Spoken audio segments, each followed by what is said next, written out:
नमस्कार, मैं हूं पारुल यादव और आप देख रहे हैं कृषि जागरण पावर्ड बाय स्टिल इंडिया।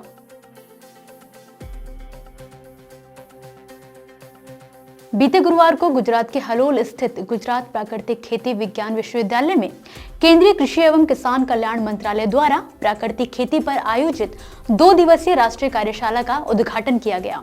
कार्यक्रम में गुजरात के राज्यपाल श्री आचार्य देवव्रत ने मुख्य अतिथि के तौर पर अपनी मौजूदगी दर्ज कराई। इस दौरान प्राकृतिक खेती को बढ़ावा देते हुए राज्यपाल आचार्य देवव्रत ने कहा कि प्राकृतिक खेती की पद्धतियां प्राकृतिक परिस्थितिकी तंत्र और मानवीय आवश्यकताओं की परस्पर निर्भरता को पहचानती हैं। उन्होंने कहा कि प्राकृतिक खेती से एक ओर जहां मृदा स्वास्थ्य में सुधार होता है, वहीं दूसरी ओर प्राकृतिक पारिस्थितिकी तंत्र भी बहाल होता है। किसानों की बाहरी बाजार पर निर्भरता कम होती है, इनपुट लागत कम होती है, साथ ही जलवायु परिवर्तन के प्रति अधिक लचीलापन मिलता है। वहीं सबसे जरूरी बात है कि हमारी भावी पीढ़ियों को सुरक्षित और स्वस्थ भोजन के साथ ही बेहतर पर्यावरण मिलता है। आपको बता दें कि कार्यक्रम में भारत सरकार के कृषि एवं किसान कल्याण विभाग के सचिव डॉक्टर देवेश चतुर्वेदी भी मौजूद रहे। उन्होंने इस दौरान कहा कि केंद्र सरकार द्वारा 2025 में स्वीकृत राष्ट्रीय प्राकृतिक खेती मिशन देश भर के उन किसानों और समुदायों से प्रेरित हैं जो दशकों से प्राकृतिक खेती कर रहे हैं।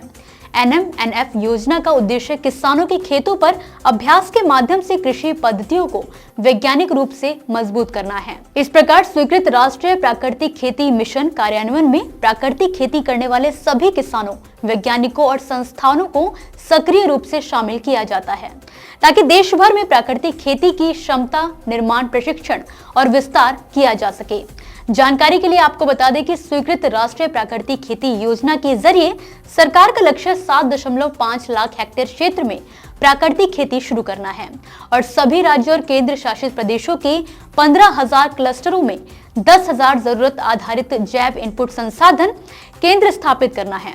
मिशन 18.75 लाख किसानों को प्राकृतिक खेती करने के लिए प्रशिक्षित करेगा और वहीं एक किसान 1 करोड़ किसानों को प्रशिक्षित करेंगे।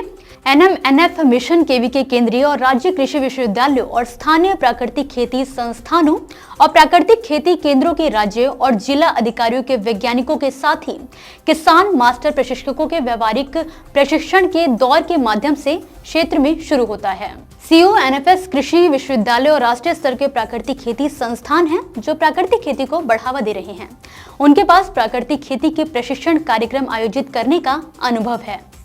CONFS के पास प्रशिक्षण गतिविधियों और प्रदर्शन यात्राओं के लिए किसानों के खेतों में प्राकृतिक खेती के मॉडल प्रदर्शन फॉर्म भी हैं। तो फिलहाल के लिए इस खबर में इतना ही। आप मुझे दीजिए इजाजत और देखते रहिए कृषि जागरण। नमस्कार।